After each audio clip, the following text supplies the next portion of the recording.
Hi, I'm Cole and I came out to the garage to work on the transmission for my Volvo C70 and clean it up some more.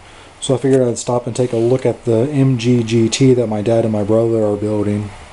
It looks like they're building a template over there for a steel panel that'll go along the inside of that inner apron over there. They're still working on the firewall.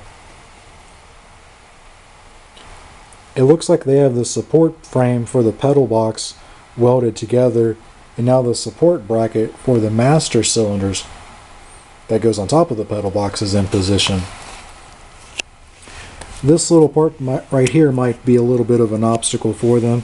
It looks like they're going to have to make a little piece of steel that comes up and goes around that, because this panel right here is going to seal the engine compartment from the passenger compartment. So something's going to have to happen there, because that round part needs clearance. It looks like they went to the steel yard today, because there's a piece of angle iron, and then here's a piece of sheet steel. I don't know the grade or the thickness or the gauge of this steel.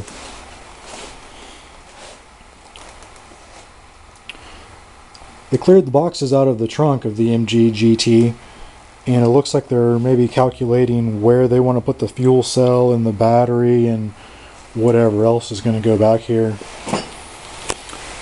This is kind of interesting. It looks like the frame is open right there, but there's a little panel behind it.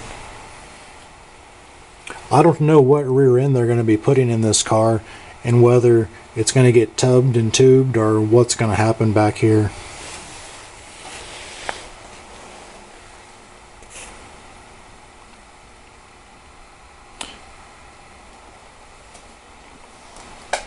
This is what I was working on.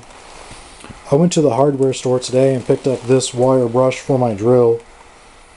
And then yesterday I was using this vertical polisher that I purchased from the pawn shop.